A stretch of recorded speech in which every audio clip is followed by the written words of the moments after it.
So here's a clip from The Tonight Show with Johnny Carson, and Bob Hope will be present, and they will go into hysterical laughter. Just before, I think they thought you were making a joke, the fighter pilots. You were a pilot, right? Oh, yeah. I fought the whole war in Oklahoma. Okay, that's Bob Euchre. He's the guest. Now, I don't know what he's drinking. It looks like you're drinking beer, but keep your eye on the cup. And if you think back, and I'm not mad at anybody or anything, but just remember, there was not one Japanese aircraft got past Tulsa.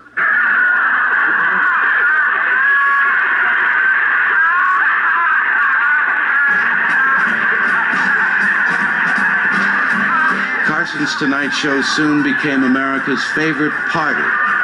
Did you see it? Dean Martin, Bob Hope, and Johnny Carson are laughing hysterically at Bob Euchre. Now, most people think it's because Dean Martin is tipping his cigarette in his ginger ale or his beer, but that's not why they're laughing. Bob Euchre said he was in the Second World War and there wasn't one Japanese plane because he was in Tulsa, Oklahoma. And they find it so hysterical.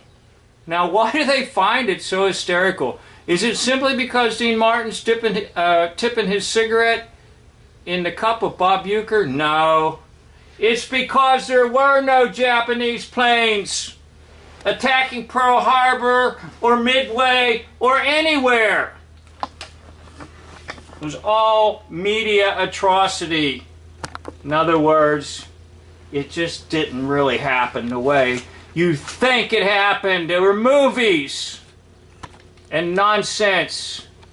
So we go to Merv Griffin, and Merv Griffin is going to interview the captain, the Japanese captain, who led the attack on Pearl Harbor. Now, this thing is really funny because he brings an interpreter, and supposedly he can't speak English. And your interest, and a chance for this gentleman to be heard. Over 20 years ago, it would have been impossible to have this man sit before an American audience. He was the commander of the task force that bombed Pearl Harbor. For 3 months, he trained the men, planned the strategy, picked the day, ordered the bombs. He ordered the bombs that were dropped that crippled our Navy and brought the United States into World War II. One of the struck ships, the USS Arizona, still rests at the bottom of the harbor, now a memorial as well as a steel graveyard for its crew. After the attack, he drank champagne in a victory party for his accomplishment. His story from that day on, I think you'll find a most interesting one. This is Captain Mitsuo Fuchida. He does not speak English, and this young gentleman to his right is an interpreter. They have not met, I understand, until tonight. His name is it Mr. Tashiaki Taga? Did I pronounce that all right? That's right. Thank you. Mr. Fuchida, after Pearl Harbor, did you think you would win the war? I thought 50-50. 50-50? Right.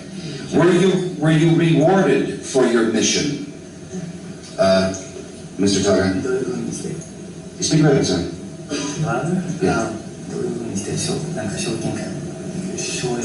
Right after the Pearl Harbor, when I came back to Japan, Emperor called me to the palace and he decorated me the best medal. The Emperor? Mm-hmm. That was at the Hirohito? Yes. Yes, and he decorated you at the palace. Right. Now, was the plan to invade Hawaii or eventually occupy the United States? There was no plans to invade Hawaii or... Okay, so you can watch more of it. Remember, he didn't speak English, and they brought the interpreter. The interpreters are actually funny because he says little to nothing.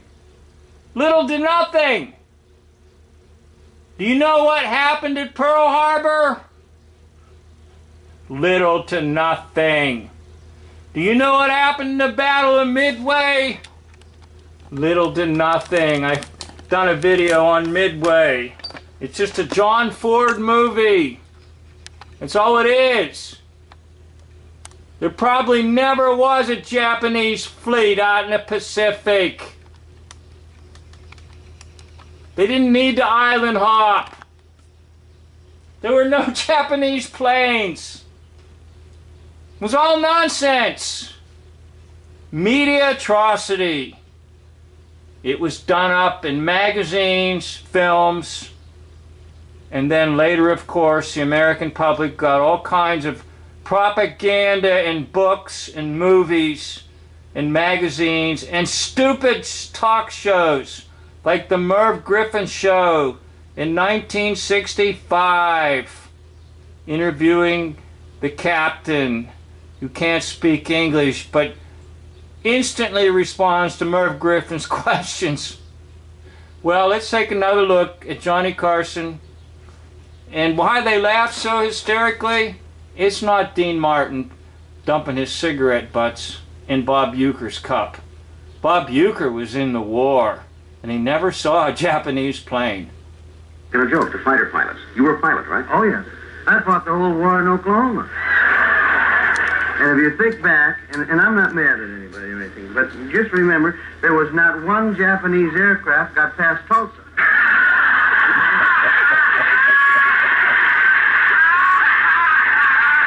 See, no, look, it is so hilariously funny because that is the line of the entire Second World War. There were